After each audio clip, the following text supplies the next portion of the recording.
Hello दोस्तों, welcome back to our channel. तो जैसा कि हमने पिछले एपिसोड में देखा था, S S Tzu tiger and dragon hall के नए लीडर बन चुके थे और उन्होंने वहां पे अपनी डिवाइन सुप्रीम पावर का इस्तेमाल करते हुए दो मामूली से ट्रायल्स को भी डिवाइन लेजेंडरी ट्रायल्स में ट्रांसफॉर्म कर दिया था और उन दोनों लेजेंडरी ट्रायल्स की खबर सभी बड़ी फैमिलीज और रियल्म्स तक पहुंचा दी थी। इसी बीच ली फैमिली और जू फैमिली के यंग मास्टर्स भी उन दोनों लेजेंडरी ट्रायल्स को चुराने के लिए ड्रैगन एंड टाइगर हॉल के ऊपर हमला भी करते हैं, लेकिन एसएस टज़ू उन दोनों को ही बंदी बनाते हुए ऑप्शन में सबसे पहले पेश कर देते हैं, जो देखकर मास्टर जू को तो इतना ज्यादा गुस्सा आता है कि वो अचानक एसएस टज़ू के ऊपर हमला करने के लिए आगे बढ़ता है। पर एसएस टज़ू ने सिर्फ अपनी आंखों के इशारे से ही मास्टर जू का खेल वहीं पे खत्म कर दिया था, जो देखकर तो ली फैमिली का मास्टर इतना ज्यादा डर जाता है कि वो अपना सब कुछ एसएस टज़ू के हवाले करने के लिए मान गया था, जो देखकर एसएस टज़ू जीफू को भी थोड़ी पावर्स देते हैं, जिसके चलते जीफू एक थर्ड लेवल का डाउ इमोर्टल कल्टीवेटर बन गया था। और उसके बाद एसएस टज़ू के ऑर्डर के मुताबिक जीफू डीप स्पेस में जाकर डार्कलैंड के लोगों के साथ साथ उनकी पूरी स्पेसशिप को डिस्ट्रॉय कर देता है और यहीं से नेक्स्ट एपिसोड की शुरुआत होती है। तो इस एपिसोड की शुरुआत में भी हमें ड्रैगन एंड टाइगर हॉल के बैक स्टेज का सीन दिखाया जाता है, जहाँ पे काफी सारे ट्रायल्स रखे हुए थे। हालांकि ये आम कल्टीवेटर्स के लिए तो काफी ज्यादा खास थे,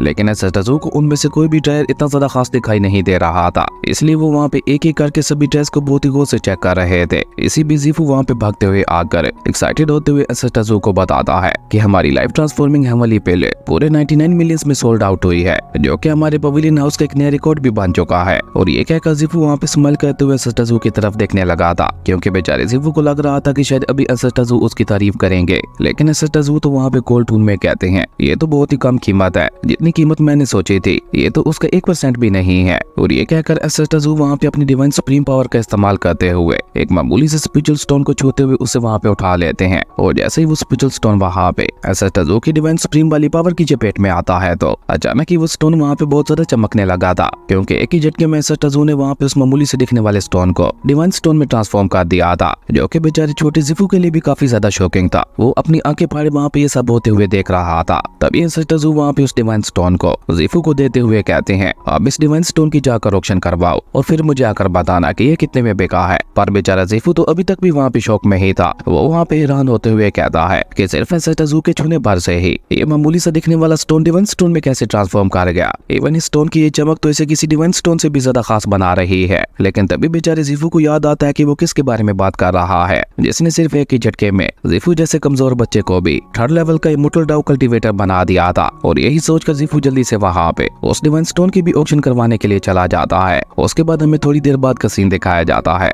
जहाँ पे जीफू एक बार फिर से भागते हुए आकर हैरान होते हुए एसएस टज़ू को बताता है कि आपका रिफाइन किया हुआ डिवाइन स्टोन पूरे 500 मिलियन कॉइन्स में बिका है, जिसके साथ ही हमारे ऑक्शन हॉल ने सभी रियलम के रिकॉर्ड्स को भी तोड़ दिया है। अब सबसे ज्यादा महंगी चीज बेचने वाला हमारा ही ऑक्शन हॉल बन चुका है, क्योंकि पिछले हजारों लाखों सालों से इतनी ज्यादा महंगी और कीमती चीज किसी ने भी नहीं बेची। जीफू की ये बात सुनकर हम देखते हैं कि एसएस टज़ू की फेस के ऊपर भी स्माइल आ जाती है, और वो स्माइल करते हुए कहते हैं कि ये इतना ज्यादा बुरा भी नहीं है, लेकिन फिर भी ये काफी नहीं है। और ये कहकर एसएस टज़ू अचानक ही वहाँ पे अपनी डिवाइन सुप्रीम पावर के एक छोटे से टुकड़े को बाहर निकालते हैं और उसे वहाँ पे रखे हुए सभी ट्रायल्स की तरफ भेज देते हैं। और जैसे जैसे एसएस टज़ू की डिवाइन सुप्रीम पावर वहाँ पे उन ट्रायल्स को छू रही थी, वो सभी ट्रायल्स वहाँ पे डिवाइन ट्रायल्स में ट्रांसफॉर्म होते जा रहे थे, जो देखकर तो बेचारा जीफू अपनी जगह पे पूरी तरह से फ्रीज हो चुका था। हालांकि उसे पता था कि एसएस टज़ू कितनी ज्यादा ताकतवर है, लेकिन फिर भी बेचारे जीफू ने ऐसा कुछ आज तक कभी नहीं देखा था, इसलिए तो वो आंखें फाड़े वहाँ पे ये सब देख रहा था। जबकि वहीं दूसरी तरफ हम देखते हैं कि एसएस टज़ू की डिवाइन सुप्रीम पावर ने वहाँ पे एक एक करके उन सभी ट्रायल्स को डिवाइन ट्रायल्स में ट्रांसफॉर्म कर दिया था, जिसके चलते वो सभी के सभी ट्रायल्स वहाँ पे बहुत ही ज्यादा चमकने लगे थे, और उनकी ये चमक ही उन्हें वहाँ पे बहुत ज्यादा खास बना रही थी। जिसके बाद बेचारा जीफू वहाँ पे एक बार फिर से उन सभी ट्रायल्स की ऑक्शन करवाने के लिए उन्हें वहाँ पे अपने साथ ले जाता है। जिसके बाद हमें वहाँ पे एक बार फिर से थोड़ी देर बाद का सीन दिखाया जाता है, जहाँ ऑक्शन खत्म होने के बाद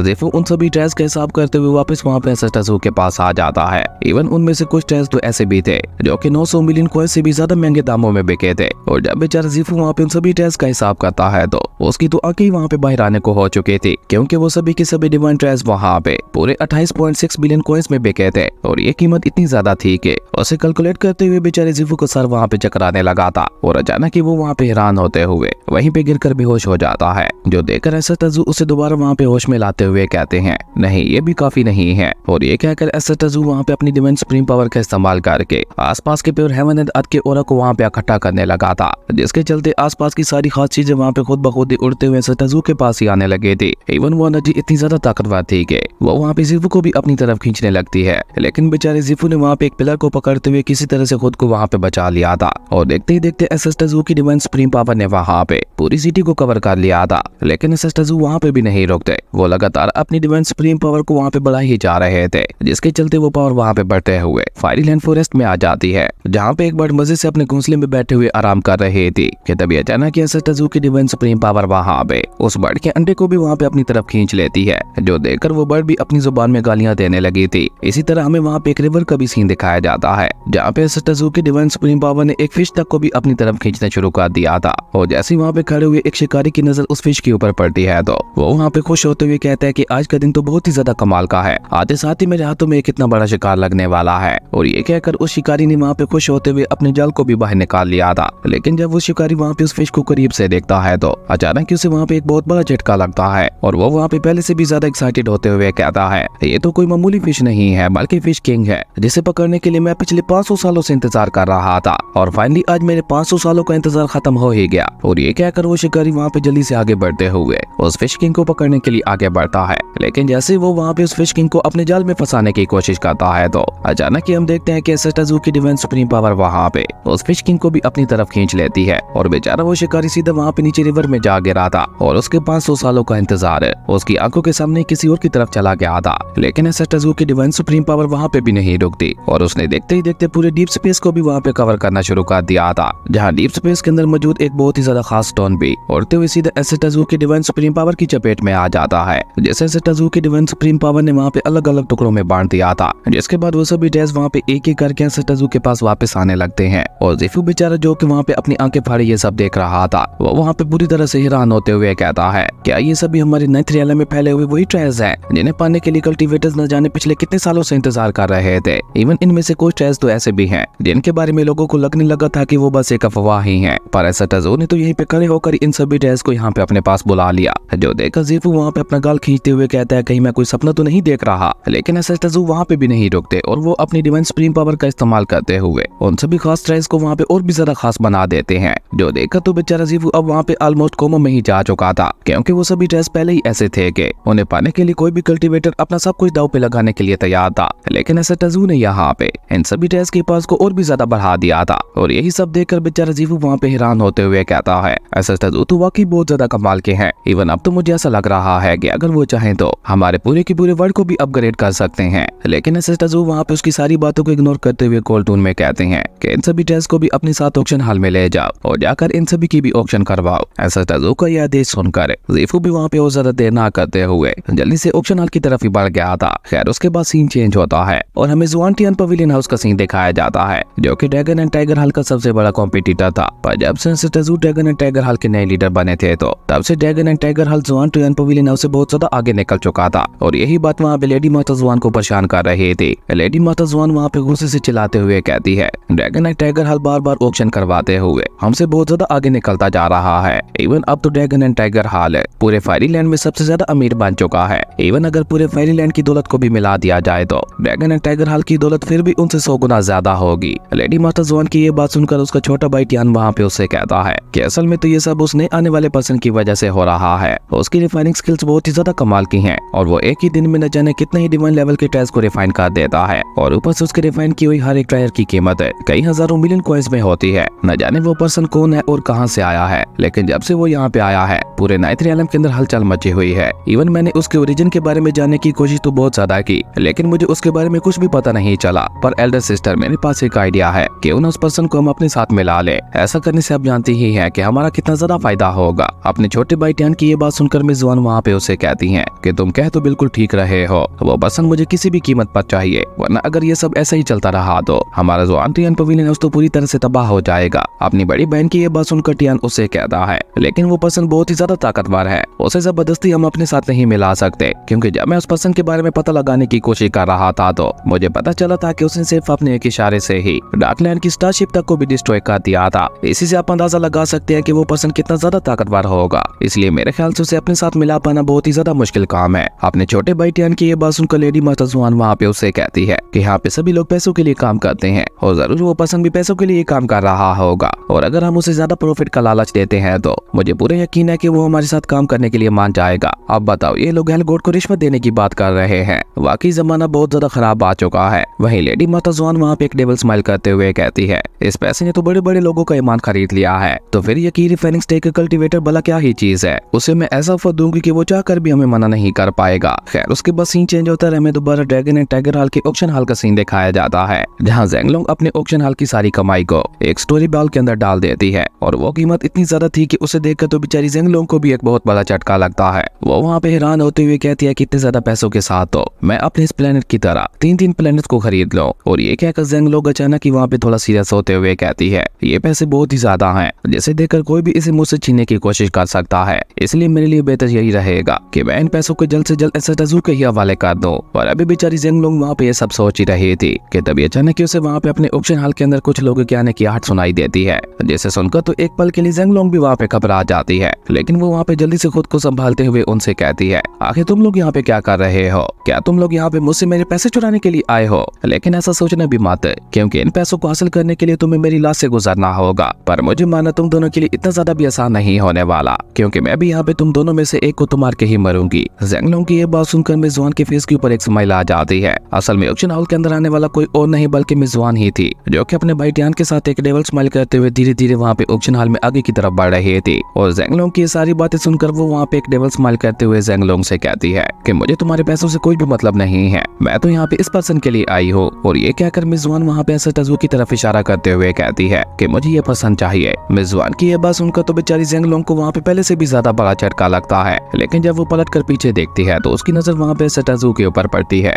जिन्होंने वहाँ पे ज़ेंगलोंग के हाथों से उस स्टोरी बॉल को भी ले लिया था। और एसेटाज़ू को वहाँ पे अपने पास आते हुए देखकर ज़ेंगलोंग की भी सारी परेशानी वहाँ पे खत्म हो जाती है। वहीं मिज़वान अपनी बात आगे बढ़ाते हुए एसेटाज़ू से कहती है तुम्हारी रिफाइनिंग स्किल्स बहुत ही ज्यादा कमाल की हैं, जिन्होंने मुझे यहाँ तक आने के लिए मजबूर कर दिया। मैं चाहती हूँ कि तुम मेरे साथ हाथ मिला लो और मेरे ज़ुआन टियान पवेलियन हाउस के लिए काम करो। तुम इस छोटे से ड्रैगन एंड टाइगर हॉल के साथ मिलकर काम करते हुए अपना टाइम जाया कर रहे हो, ये सब वो तुम्हें कभी भी नहीं दे पाएंगे जो कि तुम चाहते हो, लेकिन मैं और मेरा पवेलियन हाउस तुम्हें वो सब कुछ देगा जो कि तुम चाहते हो। तुम्हारे जैसे टैलेंट की मैं बहुत ही ज्यादा कदर करती हूँ, इसलिए मैं तुमसे वादा करती हूँ कि मैं तुम्हें प्रॉफिट देने के साथ साथ हमेशा तुम्हारी रक्षा भी करूंगी। इस सब के बदले में तुम्हें बस मेरे लिए अलग अलग ट्रेस को रिफाइन करना होगा और तुम्हारे रिफाइन किए हुए ट्रेस जिस भी कीमत में बेचेंगे उसका 70% प्रॉफिट मेरा होगा और बाकी का 30% प्रॉफिट तुम्हारा होगा। मैं जानती हूँ कि ये तुम्हारे लिए बहुत ही बड़ी बात है, क्योंकि इतना ज्यादा प्रॉफिट तुम्हें ड्रैगन एंड टाइगर हॉल भी नहीं दे रहा होगा। अब बेचारी मिज़वान को वहाँ पे ऐसा लग रहा था कि शायद एसेटाज़ू ड्रैगन एंड टाइगर हॉल के लिए काम करते हैं, पर बेचारी वो ये बात नहीं जानती थी कि एसेटाज़ू तो पूरे ड्रैगन एंड टाइगर हॉल के नए लीडर बन चुके हैं। वहीं अपनी बड़ी बहन ज़ुआन की ये बात सुनकर टियान उनसे कहता है सिस्टर आखिर आप इस पर्सन को 30% का प्रॉफिट कैसे दे सकती हैं? ये तो बहुत ही ज्यादा हो जाएगा। मैं जानता हूँ कि ये पर्सन बहुत ही ज्यादा खास है, लेकिन ये इतना ज्यादा खास भी नहीं है कि इसे इतना ज्यादा प्रॉफिट दिया जाए। लेकिन मिज़वान वहाँ पे टियान को चुप करवाते हुए कहती है कि अपनी बकवास बंद करो। और ये कहकर वो वहाँ पे एक बार फिर से डेविल स्माइल करते हुए एसेटाज़ू से कहती है तो क्या कहते हो, कैसी लगी तुम्हें मेरी ये ऑफर? जो देखकर टियान वहाँ पे एक बार फिर से चौंकते हुए अपनी बड़ी बहन से कहता है एल्डर सिस्टर क्या आप पागल हो गई हैं? लेकिन मिज़वान वहाँ पे अपने छोटे भाई को एक बार फिर से इग्नोर करते हुए एसेटाज़ू से कहती है ओके मैं समझ गई, तुम्हें और भी ज्यादा प्रॉफिट चाहिए तो ठीक है, मैं 70% प्रॉफिट तुम्हें दूंगी और 30% खुद रखूंगी। तो अब बताओ मुझे कि ये ऑफर तुम्हें कैसी लगी? अब ये सुनकर तो बेचारे टियान को वहाँ पे पूरे 440 वोट का झटका लगता है। उसकी बड़ी बहन जिसने आज तक किसी को 1% का भी प्रॉफिट नहीं दिया था, आज वो यहाँ पे इसकी रिफाइनिंग स्टेक के कल्टीवेटर को हायर करने के लिए उसे 70% तक भी प्रॉफिट देने को तैयार थी। लेकिन मिज़वान की ये सारी बातें सुनकर भी एसेटाज़ू ने उसे अभी तक वहाँ पे कोई भी जवाब नहीं दिया था। और अचानक एसेटाज़ू वहाँ पे स्माइल करते हुए अपना एक कदम आगे बढ़ाते हैं, जो देखकर उन दोनों बहन भाइयों को वहाँ पे एक झटका लगता है, क्योंकि उन्हें लगता है कि शायद एसेटाज़ू गुस्सा होते हुए उनके ऊपर हमला करने के लिए आगे आ रहे हैं। इसलिए टियान जल्दी से वहाँ पे अपनी स्पेशल ऑरा को रिलीज करके अपनी बहन को पीछे करते हुए खुद वहाँ पे एसेटाज़ू के ऊपर हमला करने के लिए आगे बढ़ता है। लेकिन टियान वहाँ पे एसेटाज़ू के पास भी आ पाता उससे पहले एसेटाज़ू वहाँ पे सिर्फ अपनी आंखों के इशारे से ही अपने डिवाइन सुप्रीम ऑरा को वहाँ पे रिलीज कर देते हैं और उसका सारा प्रेशर सीधा वहाँ पे टियान के ऊपर ही पड़ने लगा था, जो कि इतना ज्यादा पावरफुल था कि बेचारा टियान सीधा वहाँ पे नीचे जमीन के साथ ही चिपक जाता है। हालांकि वो वहाँ पे अपना पूरा दम लगाते हुए रिसिस्ट करने की कोशिश कर रहा था, लेकिन भला वो एसेटाज़ू के डिवाइन सुप्रीम ऑरा के सामने क्या ही कर सकता था। इसलिए वो वहाँ पे अपना पूरा दम लगाने के बावजूद भी खुद को वहाँ पे एसेटाज़ू के डिवाइन सुप्रीम ऑरा से आजाद नहीं करवा पाता। और ये सब सिर्फ टियान के साथ ही नहीं बल्कि उसकी बड़ी बहन ज़ुआन के साथ भी हो रहा था। वो भी वहाँ पे एसेटाज़ू के डिवाइन सुप्रीम ऑरा की वजह से नीचे जमीन के साथ चिपक चुकी थी, जो देखकर वो वहाँ पे हैरान होते हुए अपने मन में कहती है इस पर्सन की तो सिर्फ रिफाइनिंग स्किल्स ही कमाल की नहीं है, बल्कि उसी के साथ साथ ये बहुत ज्यादा ताकतवर भी है। इसने अपनी आंखें सिर्फ एक इशारे से ही हम दोनों बहन भाई की ऐसी हालत कर दी। मुझे डर है कि अगर इसने गलती से अपनी फिंगर ऊपर उठा दी होती तो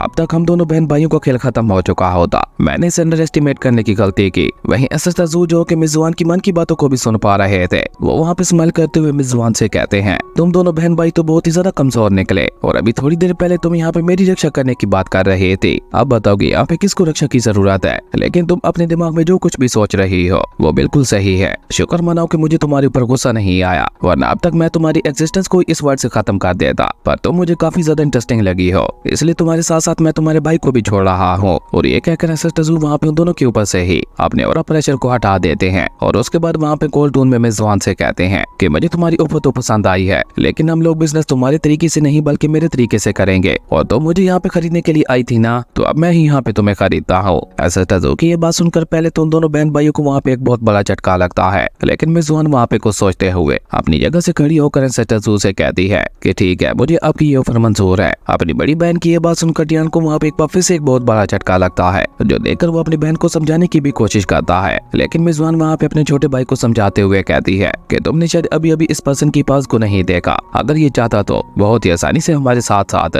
हमारे पूरे पवेलियन हाउस को भी डिस्ट्रॉय कर देता, जिसका मतलब है कि हम लोग चाहे कुछ भी कर लें लेकिन इसे हरा नहीं सकते। इसलिए हमारे लिए बेहतर यही रहेगा कि हम इस पर्सन के साथ मिलकर ही काम करें, क्योंकि अभी तो ये अपने साथ काम करने के लिए हमें पैसे दे रहा है, लेकिन अगर हमने गलती से इसकी ऑफर ठुकरा दी तो उसकी सजा हमारे पूरे पवेलियन हाउस को भुगतनी पड़ेगी। और वैसे भी ये पर्सन हमें एक बहुत ही फेयर डील दे रहा है, इसलिए मैं तो इसके साथ काम करने के लिए रेडी हूँ। और ये कहकर मिस जुआन वहाँ पे एसेस्टजू से कहती है कि मैं जुआन टियान अलायंस के लीडर आपके साथ हाथ मिलाने के लिए तैयार हूँ। और अब क्योंकि मेरे जुआन टियान अलायंस भी आपके ड्रैगन एंड टाइगर हाल का एक हिस्सा बन चुका है, तो मैं आपको बता दूं कि मेरे जुआन टियान अलायंस के पास सभी 9th रियलम की हर एक खबर होती है और मेरी मदद से आपको उन सभी खबरों के बारे में यहाँ पे बैठे बैठे ही पता चल जाएगा। मिस जुआन की ये बात सुनकर एसेस्टजू वहाँ पे उसे कुछ कह पाते उससे पहले हम देखते हैं कि अचानक ही टियान का मैसेंजर स्टोन वहाँ पे चमकने लगा था, जैसे वो जल्दी से अपनी बड़ी बहन की तरफ बढ़ाते हुए कहता है कि मुझे लगता है कोई बहुत ही बड़ी खबर आई है। टियान की ये बात सुनकर मिस जुआन भी जल्दी से वहाँ पे उस मैसेंजर स्टोन को पकड़ लेती है और जैसे वो वहाँ पे उसके अंदर मौजूद खबर को पढ़ती है तो उसे वहाँ पे एक बहुत ही बड़ा झटका लगता है। वो हैरान होते हुए कहती है, क्या डार्क सोल लैंड के ऊपर अटैक हो गया? लेकिन आखिर ऐसा कैसे हो सकता है? ये तो इम्पॉसिबल है। भला डार्क सोल लैंड के साथ पंगा लेने की कौन हिम्मत करेगा? खैर उसके बाद सीन चेंज होता है, हमें डार्क सोल लैंड का ही सीन दिखाया जाता है, जहाँ पे एक पर्सन जो कि और कोई नहीं डार्क लॉर्ड ही था, वो वहाँ पे जख्मी हालत में धीरे धीरे आगे बढ़ते हुए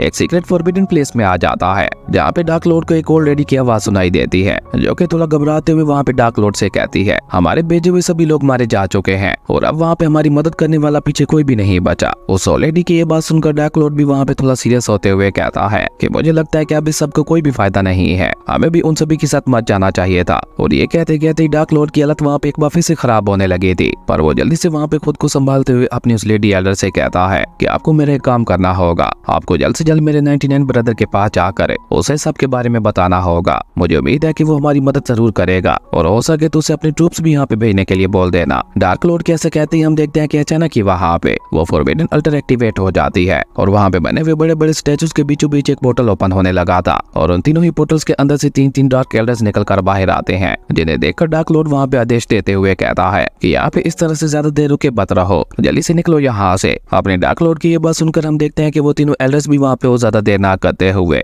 जल्दी से वहाँ से भागने की कोशिश करते हैं, लेकिन जैसे वो उड़ते हुए ऊपर आसमान में जाते हैं तो अचानक ही वो तीनों डार्क एल्डर वहाँ पे ट्रैप फॉर्मेशन के साथ टकराते हुए नीचे जमीन पे आ गिरते हैं, जो देखकर वो तीनों एल्डर्स वहाँ पे गुस्से से चिल्लाते हुए कहते हैं कि आखिर किसकी हिम्मत हुई यहाँ पे इस तरह से हमें रोकने की, कौन है, सामने आओ। और ये कहकर वो तीनों एल्डर्स वहाँ पे अलग अलग दिशा से होते हुए वहाँ से भागने की कोशिश करते हैं, लेकिन उस डार्क ट्रैप फॉर्मेशन ने उन्हें वहाँ पे चारों तरफ से घेर रखा था। वो जहाँ से भी भागने की कोशिश करते वो ट्रैप फॉर्मेशन वहाँ पे उनका रास्ता रोक लेती, जो देखकर तो उन तीनों एल्डर्स को वहाँ पे कुछ समझ ही नहीं आ रहा था कि आखिर यहाँ पे ये सब हो क्या रहा है। पर उन्हें वहाँ पे इतना तो पता चल चुका था कि ये सब जो कोई भी यहाँ पे कर रहा है वो उन तीनों डार्क एल्डर्स से बहुत ज्यादा पावरफुल है, इसलिए वो तीनों एल्डर्स वहाँ पे बहुत ही रिस्पेक्ट के साथ बात करते हुए कहते हैं, सीनियर क्या आप बता सकते हैं कि आप कौन है और आप इस तरह से हमें यहाँ पे रोक क्यों रहे हैं? प्लीज हमारे सामने आइए, हम आपसे बात करना चाहते हैं। लेकिन अभी वो तीनों एल्डर्स वहाँ पे ये सब बोल ही रहे थे कि तभी अचानक हम देखते हैं कि डार्क लॉर्ड के ऊपर पीछे से एक बहुत ही ज्यादा खतरनाक हमला होता है, जो कि इतना ज्यादा पावरफुल था कि जैसे ही वो वहाँ पे डार्क लॉर्ड के साथ टकराता है तो डार्क लॉर्ड वहीं पे गिरकर बेहोश हो गया था,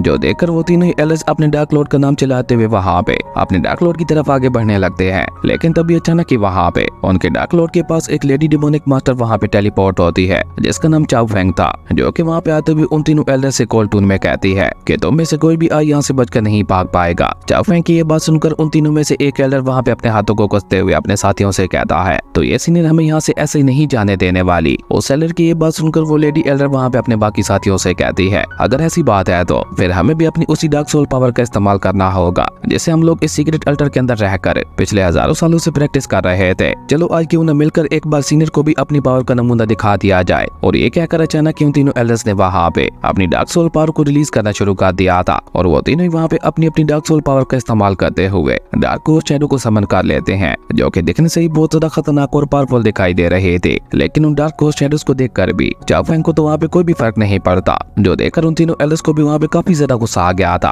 और उन तीनों ने वहाँ पे और ज्यादा देर ना करते हुए अपनी अपनी घोस्ट शैडो की मदद से सीधा वहाँ पे चाओ फैंग के ऊपर हमला कर दिया था। लेकिन जैसे ही वो घोस्ट शैडोज वहाँ पे चाओ फैंग के पास आती हैं तो अचानक उन तीनों घोस्ट शैडोज के ऊपर बहुत ही ज्यादा पावरफुल थंडर लाइटिंग गिरती है, जो कि इतनी ज्यादा पावरफुल थी कि उसने वहाँ पे एक ही झटके में उन तीनों घोस्ट शैडोज का खेल खत्म कर दिया था। जिसके साथ ही हम देखते हैं कि वहाँ पे एक बहुत बड़ा ब्लास्ट भी हो गया था और जैसे ही उस ब्लास्ट से पहली स्मोक वहाँ पे खत्म होती है तो चाओ फैंग वहाँ पे उन तीनों एल्डर से कोल्ड टोन में कहती है कि अगर तुम तीनों यहाँ से जाना ही चाहते हो तो चले जाओ यहाँ से, लेकिन तुम्हें जाकर किसी को मेरा हेलो कहना होगा। और ये कहते हुए चाओ फैंग के फेस के ऊपर एक डेविल स्माइल आ चुके थे। खैर उसके बाद सीन चेंज होता है, हमें डार्क सोल लैंड के आउटर एरिया का सीन दिखाया जाता है जहाँ एसेट टज़ू भी अपनी ड्रैगन स्टार शिप से होते हुए पहुंच चुके थे और अपने साथ वो वहाँ पे मेजबान को भी ले आए थे, जो कि वहाँ पे डार्क सोल लैंड को देखते हुए एसेट टज़ू को बताती है कि मुझे अब डार्क सोल लैंड के अंदर कोई भी लाइफ सोर्स महसूस नहीं हो रही, जिसका मतलब है कि उस खतरनाक अटैक में सभी लोग मारे जा चुके हैं। और मेरे जुआनटियान अलायंस की खबर के मुताबिक किसी ने डार्क सोल लैंड के ऊपर अटैक करते हुए पूरे डार्क सोल लैंड को सिर्फ एक ही घंटे में डिस्ट्रॉय कर दिया। हालांकि डार्क सोल लैंड